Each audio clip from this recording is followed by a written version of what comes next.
ऐसा हो तो क्या हो, सोचो कभी ऐसा हो तो क्या हो। सिने प्रेमियों को किशोर का प्यार भरा नमस्कार।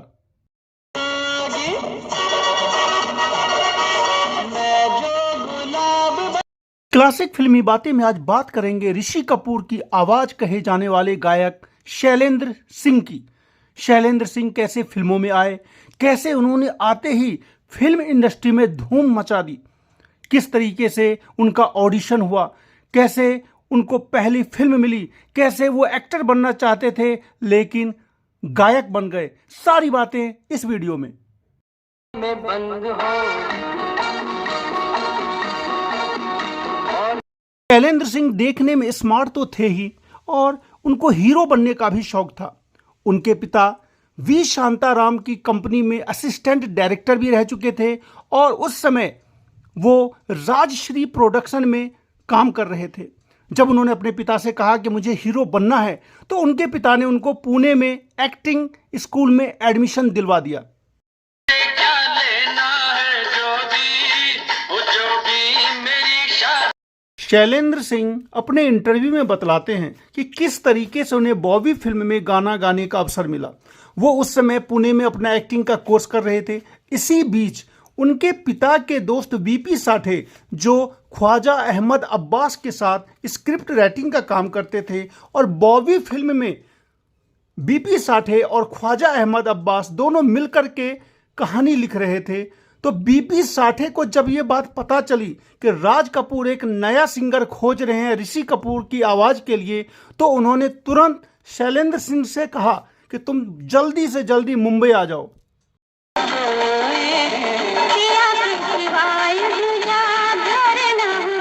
बीपी साठे ने शैलेंद्र सिंह का गाना किसी प्रोग्राम में सुना हुआ था और जब उनको पता चल गया कि राज कपूर साहब बिल्कुल फ्रेश सिंगर को लेने वाले हैं तो उनको लगा कि शैलेंद्र सिंह जरूर सेलेक्ट हो जाएंगे और इसके लिए उन्होंने पूरी कोशिश की और शैलेंद्र सिंह को तुरंत मुंबई बुला लिया।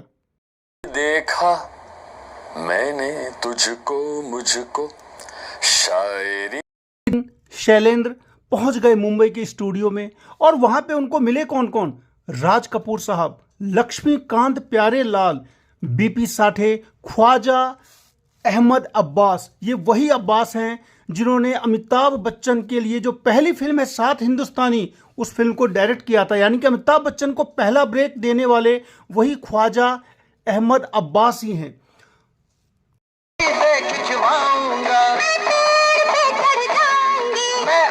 शैलेंद्र ने अपने ऑडिशन में बॉम्बे टू गोवा का गाना सोचा ना हाय रे गाना गा के दिखाया और वो गाना सबको इतना पसंद आया कि राज कपूर ने तुरंत बोल दिया कि चिंटू के सारे गाने शैलेंद्र ही गाएंगे।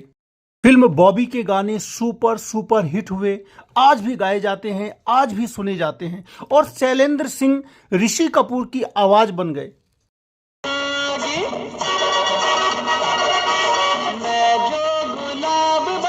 1974 में बॉबी फिल्म के बाद उसी साल जहरीला इंसान रिलीज हुई, जिसमें भी शैलेंद्र सिंह ने ऋषि कपूर के लिए आवाज दी।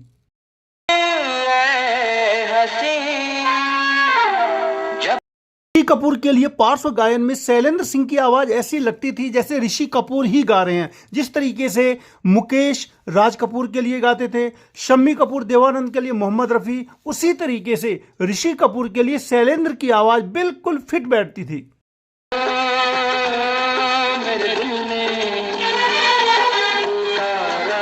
जहरीला इंसान फिल्म में भी ऋषि कपूर पर फिल्माए गए सारे गाने शैलेंद्र सिंह को ही गाने थे, लेकिन जो गाना है ओ हंसिनी, उस गाने के लिए आर डी बर्मन अड़ गए कि नहीं, ये गाना तो किशोर कुमार ही गाएंगे। और इस तरीके से एक गाना जो शैलेंद्र सिंह के पास आने वाला था, वो गाना किशोर कुमार के पास चला गया। आर डी बर्मन ने बिल्कुल जिद कर लिया था कि नहीं, ये गाना तो किशोर दा ही गाएंगे।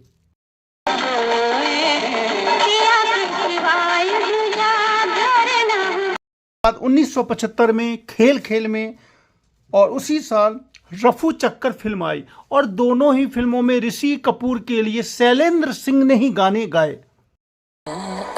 मैं शायर तो नहीं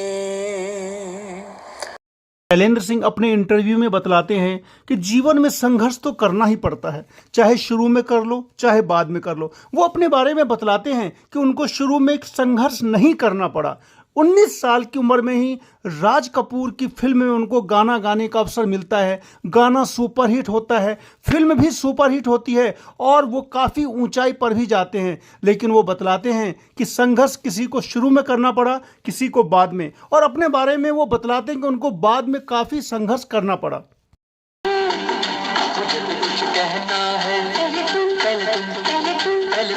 बीच में ऋषि कपूर की बहुत सारी फिल्में आई।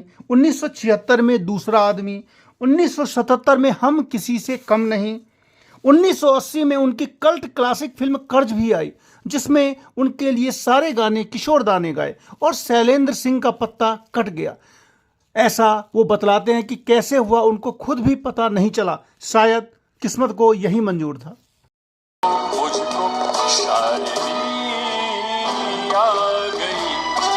शैलेंद्र सिंह को केवल वो गाने मिलते थे जब एक साथ जब 2-3 हीरो गाना गा रहे हैं, तब अगर किसी एक के लिए या ऋषि कपूर के लिए गाने की जरूरत होती तो केवल शैलेंद्र सिंह को बोला जाता, और अगर कोई सोलो गाना होता तो वो गाना हर हाल में किशोर दा के पास चला जाता था। इस तरीके से शैलेंद्र सिंह का जो ग्राफ था वो काफी नीचे जा रहा था।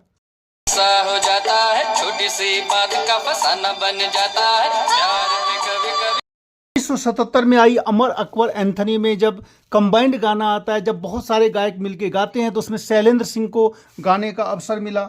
नसीब फिल्म में भी उनको ऋषि कपूर के लिए एक गाना मिलता है। लेकिन उसके बाद 1981 में कातिलों के कातिल, 1983 में कुली, 1988 में घर घर की कहानी, 1989 में चांदनी, 1991 में हिना, 1993 में दामिनी, ये सारी ऋषि कपूर की फिल्में आती हैं, लेकिन उनको गाना नहीं मिलता है। यानी कि ऋषि कपूर की आवाज़ कहे जाने वाले शैलेंद्र सिंह का ग्राफ तेजी से नीचा चला गया और अब ऋषि कपूर पर फिल्माए गए गाने इनके पास नहीं आते थे और ये गुमनामी के अंधेरों में खोते चले गए।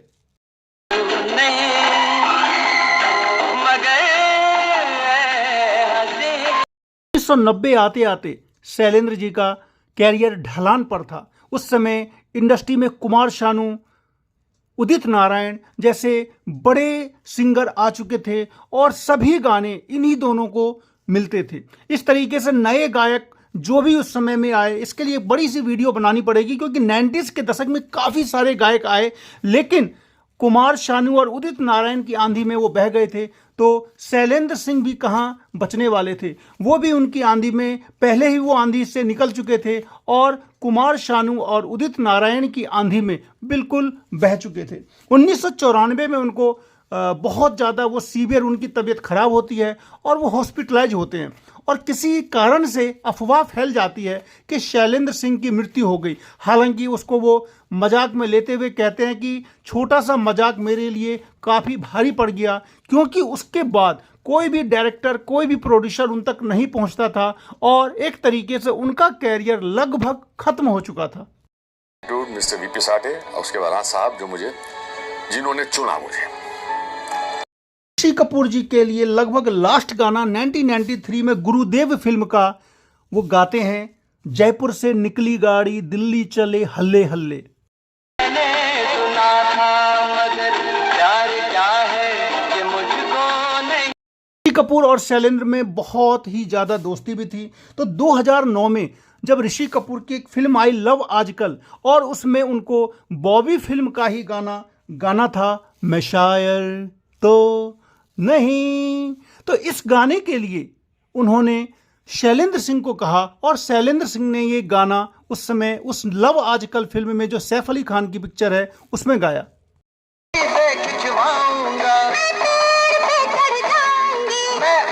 शैलेंद्र सिंह के जीवन पर बनी ये वीडियो आपको कैसी लगी, निश्चित रूप से कमेंट बॉक्स में लिख के बतलाएं। और अगर आप शैलेंद्र सिंह के बारे में कोई जानकारी रखते हैं तो उसको भी कमेंट बॉक्स में लिखें। चैनल को लाइक शेयर सब्सक्राइब जरूर करें। मिलते हैं ऐसे ही किसी मनोरंजक वीडियो में, तब तक के लिए नमस्कार।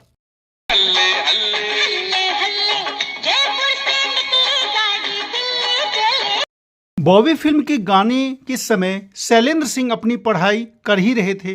जब उनकी पढ़ाई कंप्लीट हो जाती है तो उनकी मुलाकात राजेंद्र कुमार से होती है। राजेंद्र कुमार के भाई उन दिनों फिल्म दो जासूस बना रहे थे और उसमें उनको बतौर हीरो ले लिया जाता है। हालांकि फिल्म दो जासूस फ्लॉप हो जाती है।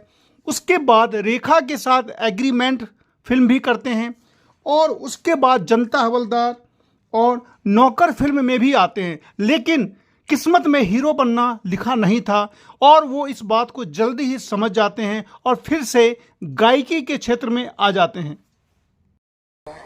ताकि हो, इतना याद है मुझे। धागा बन जाऊंगा, तुझे खींच के लाऊंगा,